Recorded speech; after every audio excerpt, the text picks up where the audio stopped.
$60 million grant budget. I will say, since I've become in charge of that, it's amazing how much brighter and better looking I've become. But in any case, so we work on aligning assessments and standards.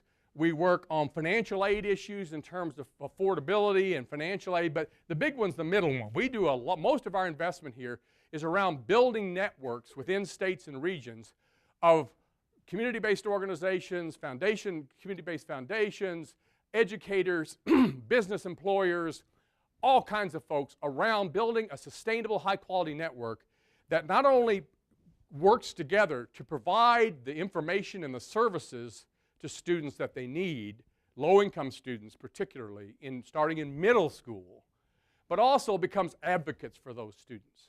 So for example, in Florida, which just announced, by the way, it's a big goal, and you know what? It's 60% of the people in Florida with it. It's amazing how that works. But in LASA, who's our intermediary, is leading the charge on that. But in any case, in Florida, for example, this is what I mean about being an advocate. Florida has a scholarship program called Bright Futures. And Florida puts, even in this economy, $480 million a year into that program. It's a scholarship program. But a significant portion, more than $100 million, of those dollars go to people in Florida making over $200,000 a year under the auspices of merit. We're giving merit. What merit means is, of course, you went to a rich high school, you got a better preparation, and you made a better SAT test score. That's merit. Let me tell you something.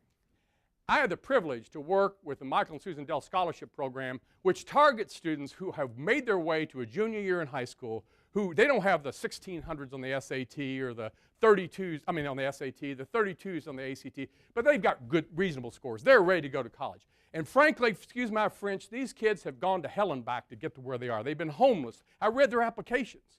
I read their advisors' information on them. They've been homeless 3 out of the 4 years they were in high school. They had a meth-addicted mother. One of their siblings was killed on their front porch. On and on and on. And now they're there. They're there, they're ready, and we don't have enough money to get them to college. I'll tell you something. If those aren't meritorious students, I don't know what merit means. And if you don't want them at your institution, then I don't like your institution. Okay? So we've got to, but to be advocates for these students. And we do that through a program called Know How to Go. What we found was, as we did research on this, market research, was that when you ask any group of middle school students, and their parents as well, who's going to college, everybody raises their hand. But when you start asking them what they're doing to know how to go to college, they don't have a clue. And why would they know? It's so complicated. Which courses do I take? Financial aid's complicated, blah, blah, blah, blah. So this is the program. Illinois is one of our focus states in Know How to Go. So yeah, I hope that you will find a way to connect if you are thinking about aspiration and as a community college reaching back to your feeder high schools and middle schools, that you will find a way that we can be helpful to you through our Know How to Go campaign. We put a lot of money in Illinois to launch Know How to Go. I was just talking to someone last night. But what we keep finding is, you know, in every state, there's 1,000 random acts of excellence. You got all these people doing this work. They don't even know one another exists. I bet in Chicago, how many organizations do you think there are working on college access? How many of them are working together? How many of them even know one another exist? How many of them are in a network getting technical assistance to know how to make that network work, how to make it sing, how to make it have maximum impact? That's where we're trying to help Know How to Go. We just gave a major grant to the Y USA, just so you know that. The Y is going to be rolling out as a major partner with Lumina in college preparation. Y has more retail outlets than Walmart. 70% of the students the Y works with are the students you've been talking about here. And we want the Y to be a partner. So even if we are in Illinois in a big way, and we hope the Chicago Y and all the Ys in Illinois will join the team. But even if we're not, for example, we're not in Texas. We hope to be soon, but we're not. But if the Houston Y and the Dallas Y and the San Antonio Y and the El Paso Y join the team, then we are in Texas. Point is, we're trying to get the right players in the room to scale and be sustainable and have impact in preparation. That's just a map of states. The red states are the ones we're really most funding. You notice Illinois is there. And then other states, different levels of funding. Michigan just joined on its own dime. We gave them all our stuff. The Governor Granholm brought together some funds. Kresge Foundation chipped in $1 million.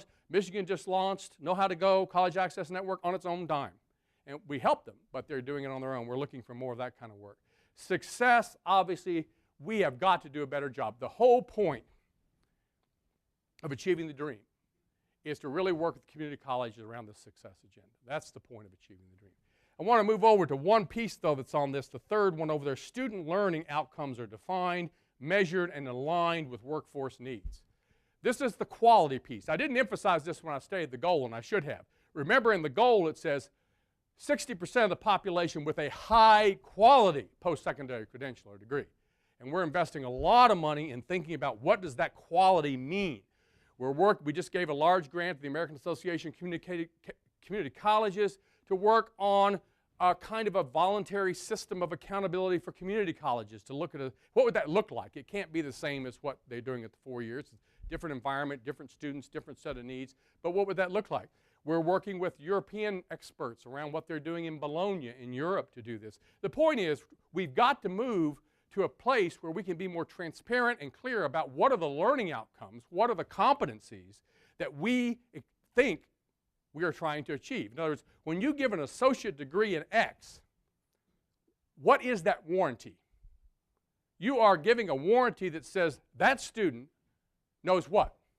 That student is able to do what? Right?